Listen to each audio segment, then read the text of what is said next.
Do you know how powerful you are? Welcome to the RisePreneurs podcast. Welcome to RisePreneurs. Reshaping and elevating your mindset to help you achieve what you believe. Sometimes we don't even see our own greatness. You can't be what you can't see. And connecting Black cultures to build a community of talent and success. Black people need to realize that they are assets. You are an asset. When we rise, you rise. Come together as a group. This is RisePreneurs with Terrell Simmons. It gives me great pleasure to introduce the next guest on this episode. I don't know, every time I meet up with her, I just want to sing. The one song that comes to mind right now is, I don't know if you guys ever heard of that song with Bilal. You must be my soul sister, soul. Because she is truly my soul sister, my Kendrick soul sister. And it was a blessing to have met her. And we have aligned on a lot of different things. Miss Christiana Russell. She's the owner of Mended Wing Consulting, LLC, which is an agency that focuses on strategic planning, process management for small business owners and entrepreneurs. Christiana's early years began in South Central LA, but was later moved by her parents to Tucson, Arizona, where she earned her bachelor's and her master's degree, master's in education at the University of Arizona and Northern Arizona University. She spent the next 10 years working in the mental health and prevention education industry, operating as an advocate and servant leader with a mission to combat social justice issues. Most recently, she has found herself in the tech and innovation space, and she partnered with a good dear friend and brother of mine that you've heard on the show, Luis Martinez at We The Plug, to build a strong ecosystem that ensures Pan-African and Latinx entrepreneurs and startups leverage every opportunity to kind of advance from ideation, pre-seed, Series A funding, and so on. She definitely believes in creating a safe environment that fosters support and empowerment is the key to sustaining present and future founders. So without further ado, let's tap into some knowledge with Christiana Russell. All right, everybody, welcome to another episode of RisePreneurs. I got a special guest in the building for you guys today. My girl, Christiana, Miss Russell, COO, We The Plug, Cafecito. You got so many titles. How are you, sis? Thank you for being on the show. I appreciate you so much. I know we had our brief dialogue. First, let's do the backstory. How did we first meet? How did we meet? So we first met 2 years ago. Okay. It's in February of every year, and it was an event that happened before Startup Week happened. So Startup Week San Diego happens in May, June. But we met at this event, and I can't remember the name of it, but it's an event that's opened up in locally San Diego for anyone job seeking in the startup space, entrepreneurs, students. And Luis and I was there. I was moderating for one of the panels, and I went to one of Luis's panels, and you rolled up on me and was like, "Excuse me." Actually, I take that back. We met at Startup Week the previous year. That's where we met. Startup Oh, Week. yeah, we did. But we didn't have an in-depth conversation. That's right. And we carried it over to February of 2019, the conversation from 2018. That's where we met. Startup Week 2018. Right. Was it Balboa Park somewhere? The second convo where we had a whole long, me, you, and Luis had a whole long dialogue. Yeah. You were holding me accountable, and I didn't even know, like, we didn't know each other. Like, I had met you, but you rolled up on me like you were my cousin, and you hadn't seen me in 5 years, and you were like, "So what's good?" Remember the last time we talked, and I was like, this person is going to be in my life for forever. The end. Thank you. Because I remember I was like, "Where the book at?" She said something about this book, and I remember I was looking forward to that. And so, I will put you on blast right now. Where the book at? Exactly. Listen, this book is so didactic because it is based on my life. You know what I did do? So Journey of a Broken Sparrow is the title of the book that has yet to be produced. It's already written. It's just, this sucker is personal. So, it's a journey. But what I did do is put out my ebook and course called Rabbit Hole Academy.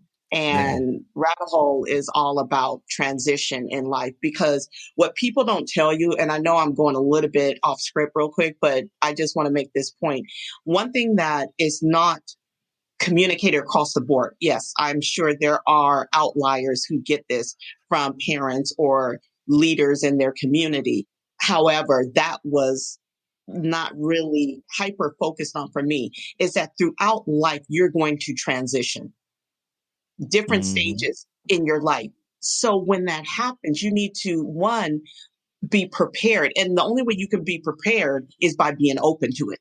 Like there's really not too much that you can do unless you're like the ant and you prepare for winter by storing up financially and storing up spiritually. And I think that's some of the stuff we're going to be talking about today, is how do you store up to be prepared for when that transition happens. And you can title that transition by anything. The storm, it takes on different forms. Death, job loss, you know? Yeah, absolutely. And there are certain things you can put in place to help prevent that kind of cliff fall for you. But for the most part, you just have to be open and trust the process. And I'm in love with the process, as Luis would say. Yeah, you have to fall in love with that process. Ugh. Yeah. And, throughout the years, we've learned to trust the process, go with the flow, and pivot when need to. And we'll probably talk about that a little bit as we go along the process. Now, who is Christiana? I'm going to just leave it there and let's see where we go with that. Who is Christiana? Let me tell you something. Yeah. Let me tell you something. I credit who I am to not only my parents and my ancestors who have passed on. Some passed on before I was even born. Some passed on after I was born, after I was in my teen years. But I credit these individuals for helping me understand early on in life two things: that there is something called self-esteem and something called self-worth. And self-esteem is something that is created by man. It's a word that's created in order to help build up. You can define it by helping to build up one's confidence, to build up a person's confidence, right?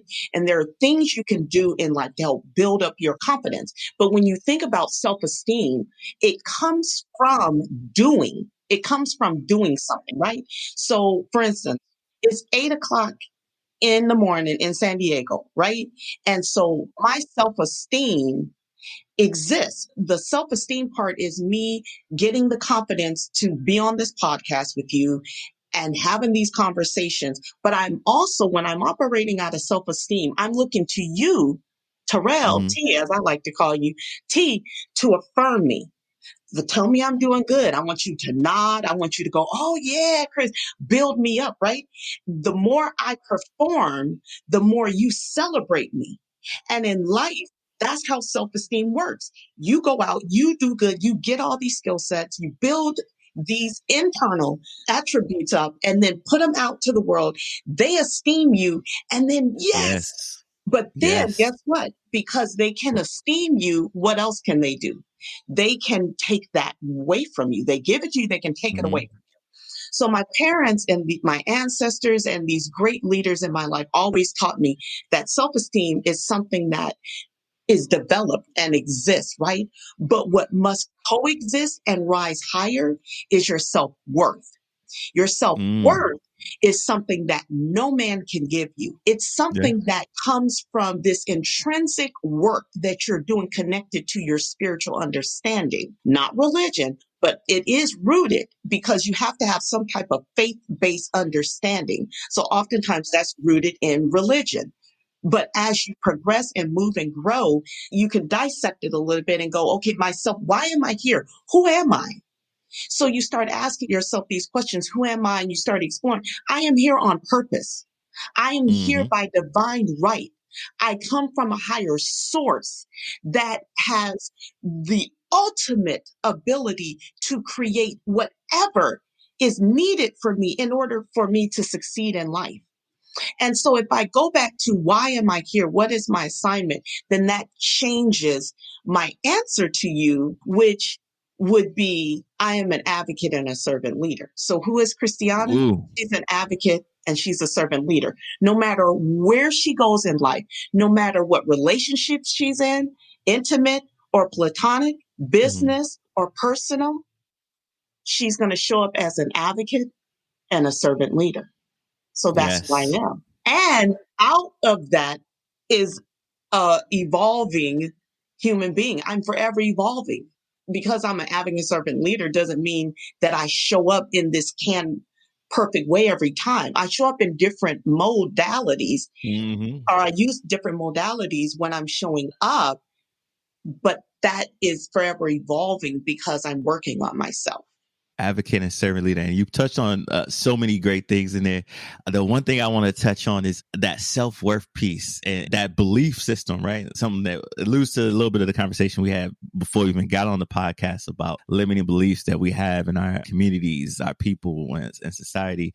And you and I have both done work with everyone from high school students on down to adults, high school students, Movement B, with that self-worth piece, right? Shout out to Nate. Who are you? Howard. Shout out to Nate Howard. Movement B people. I'm going to get him on a podcast. I promise you folks at some point. But who are you? And really identifying that early with our youth. And even this adults to this day that need to do that self-worth routine and understand who they are so they can go out and make the change they want to see in the world from whatever mindset or however they see themselves and they choose to show up, right? Now, I don't want to get too specific on the career and job portions of it, but I do want to know, because I know right now you do Cafecito, you do We the Plug at CO, you do your consulting business, you writing books, programs. Now, before you transition to all these different things, here's what I want to know, just to show people the transition. What was your first job? People may be so surprised by this, but I came of age in the 90s. You know, I was a kid in the 90s coming of age, and there was just a whole different world that was happening back then. But one thing that was not changing was how my parents chose to raise. And they would all, you know, I always say this, anyone who had Black parents have heard this saying before, I'm your mom, I'm your daddy, I'm not your friend, right? So they were kind to us, and they were, you know, obviously loving and friendly towards us, but they were very intentional about how they raised us. And one of the things that was important for them is to raise us with work ethic. So we always had some type of job at home before we went and we were paid outside the home. My parents had a pay system in the home. So when we were little, like when I was, the earliest I can remember is being 4 years old, and we had jobs. We had, you know, yes, we had chores in the household, and we would get paid based on that. My parents had this whole rubric system. It's entertaining. But anyway, my job outside the home, listen, Sister Russell and Brother Russell, as I like to call them, did not play. No wonder you about to have my child set up an LLC. Exactly. Look at you. I'm gonna have wait till I see her after Rona is over. Yes, that's right, because she about to get paid. My baby gonna get paid. But anyway, my first real paid job outside of the home was working for my dad's construction company. Both my parents are entrepreneurs, serial entrepreneurs. I come from a long line of serial entrepreneurs that found a lot of success. However, there was challenges financially for them that they struggled to overcome. That being said, I worked for my dad's construction company. He had won a contract for remodeling a series of duplexes. I was 12 years old. One of the things that my parents taught was work ethic, right? So the owner was this 75-year-old Jewish lady named Rachel Zane. I think her last name was Zane. But I know her name was Rachel because my sister's name is Rachel. And so Rachel was this little, she wasn't more, I don't even think she quite hit 5 feet. But she asked my dad, did he know of anyone who would be willing, because the remodel was done and we had helped out with the remodel thing. Did he know of anyone that could come in and help get the place together? And so my dad was like, oh, well, what's the work? And she was like, you know, just organizing things, cleaning. My dad said, oh, well, you can hire one of my daughters. And so I was like, yeah, I'll help out because I love interior design and all that and painting. And so I was like, yeah, I'll do it. And she was like, oh, very good. She had a strong accent. And so she started to tell me but I was missing some things because, her accent was strong. So I was half listening and I was 12. Anyway, I showed up for my first official day. Now, mind you, I had already been getting paid under my dad's company, but this was like somebody else. He was subcontracting me out. Show up on my first day and I'm looking cute, right? And she said, oh, you're not dressed quite properly for the job. And she goes, let me give you some older clothes that I have. And I'm like, huh? Then she comes back out. So I changed into this older t-shirt that she had given me. And she said, okay. And she kneels down to the floor and she gives me a brush. And there's a box of spick and span and a water bucket. And she gets down beside me and she goes, okay. And she's looking up at me like, come on. And I'm like, what are you doing? She said, we're going to scrub the floor. I'm looking at this woman like, you want me? I haven't said nothing yet. And she's looking at me. She goes, okay, let me show you. And so she says, you get a little spick and span, you get a little water. And I'm like, what is spick and span and what? Anyway, she looks up at me and she goes, what are you doing? And I said, you want me to get on my hands and knees and clean the floor? And she goes, oh, I'm sorry. Is this job too beneath you? And I got a little embarrassed and I was like, she goes, because it's not beneath me, And so she goes on to explain how she owns these apartment complexes, but there is not one job that she would not ask someone else to do that she would not be willing to do herself. And she proceeds to go on to explain to me the importance of hard work. And that hard work doesn't just come from pushing papers or answering phones. Again, she was from an older generation, so she had the mindset of one where a woman had a certain role, but that she broke out of that. And she owned all these apartment duplex spaces. And she really broke down to me what work ethic really is and how it would carry me throughout life. I will never forget that woman. At any point in my life, I'll never forget that woman and what she taught me about never being too good to touch any type of work and never ask anyone to do something that you yourself aren't willing to do. Amen to that. That was a good lesson. Now, how do you feel that lesson has transitioned with you? Obviously, it stuck with you, but how has it served you and transitioned with you throughout your career? I think it's one of those things that, to the point I just made, I will never ask anyone to do something I'm not willing to do myself. Mm-hmm. Nothing is beneath me. And now that I'm in this startup entrepreneur space, there are things you have to do that you don't want to do that typically, I come from a corporate background. I come from a nonprofit and then transition into a corporate background. And there are things I had assistants, I was C-level suite in some of my positions. So I had opportunities to delegate to people, right? And so you have to be willing to come up and down that ladder at any given time, because you don't know where you're going to be in life, where you need to start back at the bottom, if you will. And you never will start back all the way down at the beginning, right? But you will have to step down to hit that reset again, because you're just learning process. So that's how it has transitioned throughout the course of my career. So now let's break that down, because you have transitioned through, and that's the other thing I love about you. You've transitioned through a lot of different type of workspaces, from the nonprofit sector to the corporate sector, entrepreneur, startup sector now with the work that you're doing with We the Plug.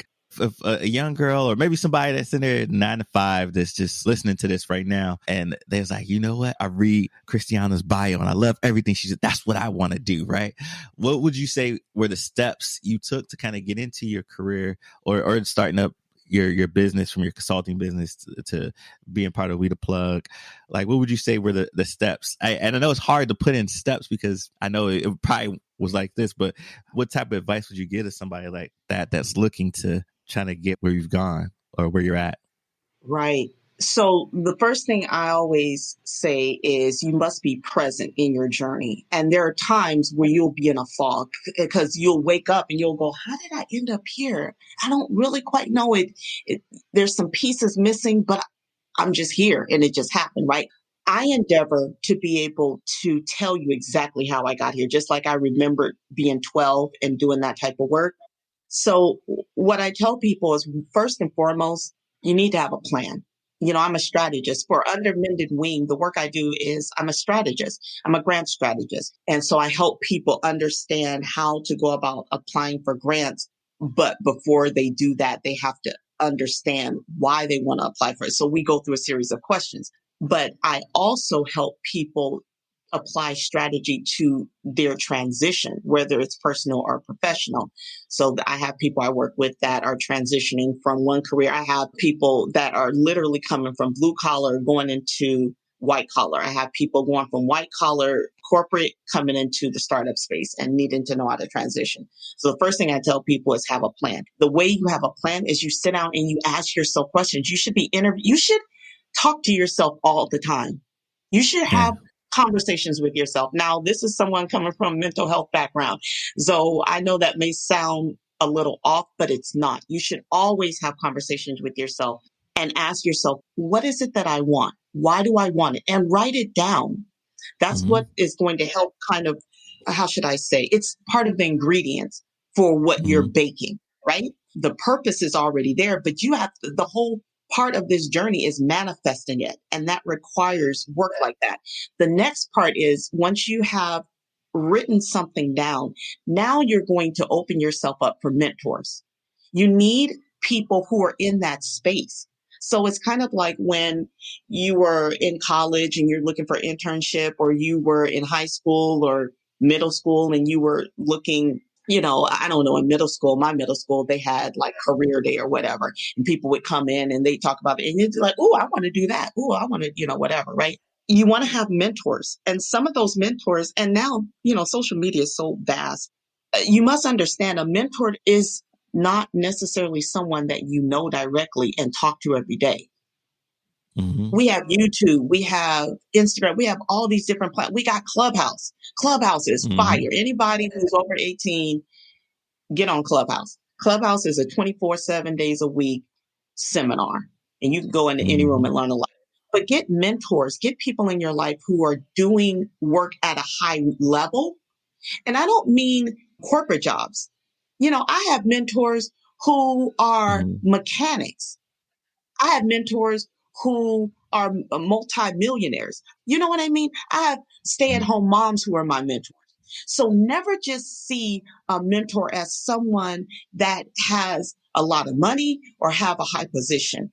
Again, it goes back to their knowledge and how have they applied that knowledge to find success. So you must be open to what your mentor looks like. Obviously, if you are starting a business, you want to have someone that has already started a business and have found great success, or have ran a business very successfully and you're able to extract. So I would say, write the plan down, connect with a mentor, and then from there, you'll start to formulate. It'll start to come together. You're mixing in the ingredients. And then when you do land that job, that first job, or prior to that, you need to have interview questions for the job that you're applying to, right? Or the career path that you're wanting to go down, if it's a business venture for yourself. And then once you're in that space, advocate for yourself. No one should out advocate you for you. What does that look like? That means show up for yourself. Every day you should be thinking about, how am I going to be my best self today? Whenever you're approached about a project, think about, how is this going to advance me, as well as everything should be reciprocity. How is this going to help me as well as the individual or company I am working with or for? Yeah. And so when you come out from that perspective, then you're more likely to see success. For me, I saw success everywhere I went because I went in with that approach. When I went into a company, I looked for my advocates. I looked for my allies. And then I went to them and I said, hey, this is why I'm here and this is what I'm doing. And this is the direction I want to go in. Can you help me? And some people would say, oh, I'm sorry, I can't, but guess who can? But you have to be willing to put yourself out there. You have to be willing to, and this is something that I'm speaking directly to my people of color. There's this language that's taught to us that is understood, that you need to be better than. twice as good as in order to even show up. And we know this is true, right? Because many reasons why we see this true. What I am saying, and I love my Gen Zers, I don't really focus on that whole age and all that. What I really do appreciate my Gen Zers they're literally saying, why are we doing that? Because that's the way it's always been. Bump that. We ain't doing it that way. We doing it this way. And I love that because they're challenging it and they're pushing back, which then causes the rest of us to go, yeah, why is it we're doing it that way? We don't have to do it that way. We can do it whatever, show up for yourself and be willing to be vulnerable.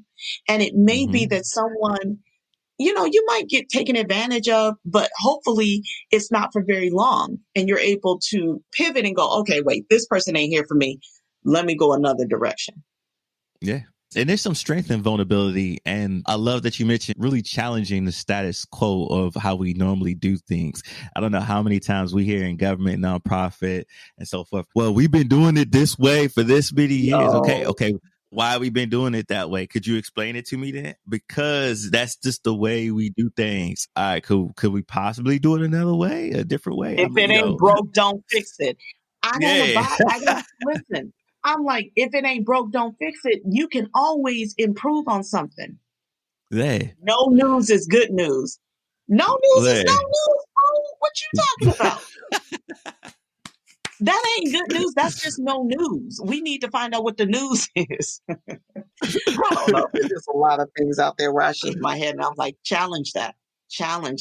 All right. So what's some advice you would give for someone who's literally trying to start their own consulting business or maybe build a startup? And keep in mind, well, my audience, this is all Black and African. So we people of color. So don't give me the white answer. Give me the right answer. Listen, when I tell you that I did not see myself in this space. So I didn't see myself in the startup space. I didn't see myself as an entrepreneur. But I was open. I was open to transition and to purpose. My assignment, Earthplane, and I knew it was going to take on different modes. It was going to be in different vehicles. So anyone who's listening to this and they're like, oh, this was a fun interview. Oh, there was a couple of things that resonated with me. I'm a business owner, or I want to be a business owner, or I'm 12 years old, or I'm 55 years old, or I'm 95 years old, right? There is always a place for you if you feel drawn to it, but you just need to know how you're supposed to show up. I have people telling me all the day, man, I have this business idea and I just feel like, and I'm like, okay, so you're supposed to do a business, right? Yeah, but I've had people tell me things like, I'm going to make an example. That's not a factual example, but I want to make the next BlackBerry. And I'm like, okay, I'm not going to knock you and give you the drill on why you should not do this at all. I'm going to ask you questions. Why do you want to make a BlackBerry? What? So I think that whatever it is that you want to do, if you're wanting to move into the startup space or if you want to be a consultant, you need to do your homework. You need to understand who your customer is. And this is the best thing you could do is reach out to We the Plug. We're a community. We will help guide you through the process. We have a membership community that is so affordable that I tell people it's less than what you would pay for Amazon or for Hulu. And these are vices that we have as a luxury. But guess what? Your work is an investment. And we take it for granted sometimes. And it's like, dude, you need to get moving. You need to plant seeds. You're supposed to do more. So I'd say reach out to us. We will help walk you through it. And we're global too. So go on We the Plug, THA, not THE.com, and check us out. Lean Canvas is one of the best gifts that you could give yourself. Lean Canvas is just a process, a strategy that you can use to help you identify what the business is that you want to start and what's. You're giving them $1 million worth of game right now. So if y'all don't know, if she just gave you the super plug right there, Lean Canvas. So, and if you want to learn more, you ain't got the coins in your pocket yet, check Christiana out. Go to Cafecito series. You ain't got to pay for that. That's another $1 million worth of free game. Yeah. Yeah. So Yeah. lean canvas. Go ahead, break it down one more time for the people. What's lean canvas and how we do it? So basically, without going too far into detail, but lean canvas is just a really straightforward way of looking at your business idea, because we work with early stage founders from ideation stage all the way to first seed A round funding, if that's what you're looking to do. So again, if you're in the ideation stage, you're not sure of what you want to do, just go to We the plug into us. You can find me through my email, Christiana at We the Plug. I'm on all social media platforms. I am Christiana on Instagram. You can find me by my full name, Christiana Russell, on LinkedIn, and you can find us for sure on our website. But basically, it's just a process that you go through when you're in the idea stage to help break down what it is that you want to do, why you want to do it, and where do you need to validate this? What do you need to go? Where do you need to go? We're going to have some workshops coming out this year. So definitely follow us on social media platforms, sign up for our membership, and you will be able to access the workshops. We're doing Lean Canvas workshop. We just wrapped our first incubator, which was extremely successful. The resources is out there. It's just we needed a community. And for Black entrepreneurs, whether you be Afro-Latino, whether you be Black American, whether you be African American, African, however you identify yourself, if you got that melanin in you, you know what it's like to be in any type of space and experience different levels of microaggression. And what I'm here to say is We the Plug has and is building a community, where a safe community where we can connect and show up just as ourselves and ask those vulnerable questions and get the help that we need. Absolutely. And that's why I had to bring you on, because as we're building our community, it's only right that our communities collab with each other. And I love everything that you guys are doing for the Black and Latinx community. I wanted to ask you, what do you think the future has in store for us in this industry? And by industry, I'm looking at tech, the startup, the entrepreneurship industry, even in the nonprofit sector, because you doing a lot of grant writing and strategic planning around grants for our community. What does the future look like for these different spaces for our communities? So I'll first break it down with the two different industries. So in the nonprofit industry, I've been saying this since 2013, and there were experts that had the foresight that was saying it a little bit before that. But for nonprofits, in order for nonprofits to survive, they need to be looking at social impact, social enterprise type of partnering, creating that within their organization, understanding that you are a nonprofit, but you should be making profit. You should have income in large amounts coming in, not just from these grants, because again, you can see what happened these last 4 years, how funding changed. And every time there's new leadership that comes in, it changes. So again, for nonprofits, you need to have a strategy that includes social enterprise, social impact work that's connected to opportunities where you can partner with large corporations, especially in the tech space. You need to be looking at that and ways where you can draw down revenue that's not just from grants. You need to diversify and this is where I talk to my nonprofit clients. And again, this is someone coming from the nonprofit industry. So that's first and foremost. And y'all don't know this, but my boy T here and my business partner, Luis, is working on something that's going to revolutionize the way nonprofits access funding. I'll just leave it at that, because it's on top secret lockdown. We're working on it. We're working on it. If anybody's out there, my scandal people, B613 level stuff, we working on. But so it's going to revolutionize. But when we're looking at the tech industry, I mean, obviously, this is the next revolution that we're moving into. And this is why it's so important that UT and so many of us in this space is doing this work, because it's not just one area. I mean, everyone thinks when we think of text, that means we all need to code. I don't code. I'm not interested in coding.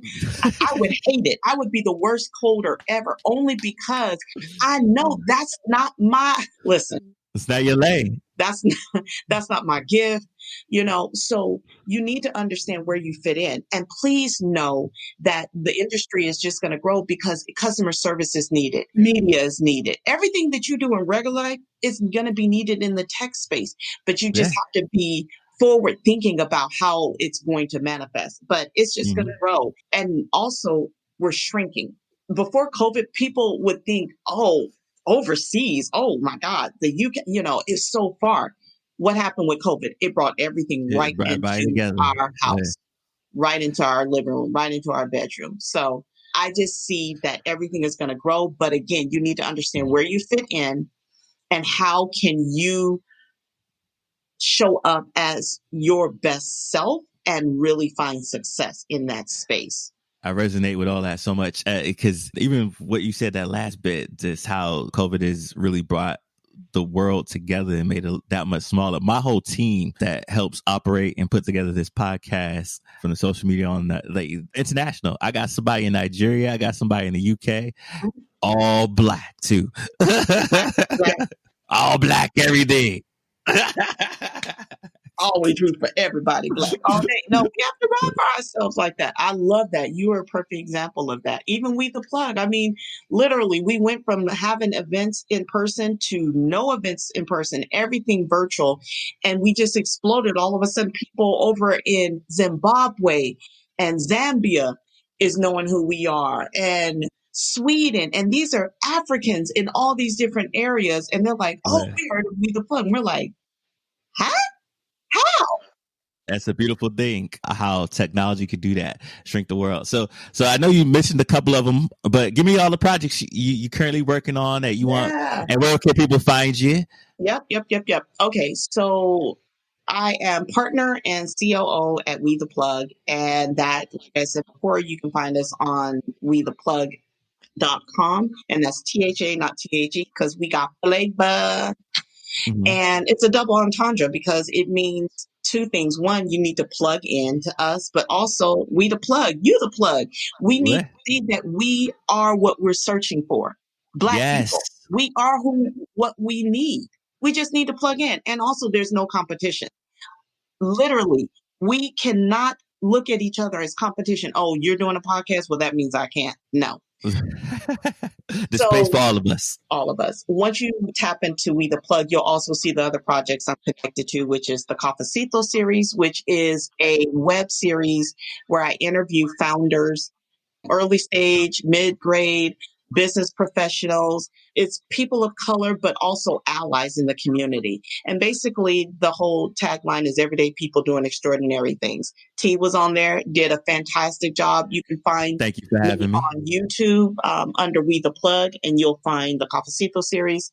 And then Mended Wing Consulting is my own LLC that I started up 2 years ago, where I do strategic planning and process management with anyone that is looking to transition from their current job or no job at all. Maybe they're stay at home and they're wanting to get into the workforce in a more impactful way. And then also I do strategic grant writing under that LLC as well, because I'm a grant writer, have been for 10 years. So, and have secured some grants during COVID, which is always exciting. Yeah. So those are the main things. And like I said, you can find me under my name, Christiana Russell, or I am Christiana1 on Instagram. And I'm sure you're going to put all that information in there as well. Yeah, all that'll be in the show notes. So, I was one question I forgot to ask. This is going to be a good mic drop and a nugget for everybody to end off our episode. What's one good lesson life has taught you that you want to share with the people? Man, Snoop Dogg said something a couple of years ago when he was on the Hollywood Walk of Fame and he got his star. And he said, I want to first and foremost thank God. And I want to thank myself. I want to thank myself. And people started laughing because they thought he was being funny. And I was like, that's it. Let me tell you something. COVID served me up with some darkness, but I also had light. But guess what? I'm always going to bet on me. I'm always going to show up for me in the midst of any challenge. So what I always say, no matter what it is, I don't care what job you're doing, show up, not for others, but for yourself first. Be there for yourself. Invest in you for you. It will make you a better partner. It will make you a better, if you are an employee, it'll make you a better employee. It'll make you a better business owner. It will make you a better human being. Show up for you as your best self. Invest in you. And from there, you're able to build out. But show up for you, man. And when you do, you're going to be like Snoop. And like me, I thank myself every day. I go, Chris, look at you, girl. Girl, look, you out here, girl. You doing it. Girl, you did that. You did that, girl. You know, you got to encourage yourself. You got to encourage yourself in the Lord. Sorry, some of my church cats come out there. I know we wasn't going to end the episode without singing. Every time we get on each other's wavelength, we start singing somewhere in the podcast. Ladies and gentlemen, it has been a delight, treasure treat. Christiana, we're going to definitely have to have a part 2 of this because this was just extreme. I just want to keep it a good length for the drive. But me and you can roll hours on length. But there you have it. Invest in yourself. Bet on you. Christiana Russell, it's been a pleasure. Thank you again. Put all the stuff that she plugged us into, put it in the show notes. And that's it, ladies and gentlemen, another episode of RisePreneurs.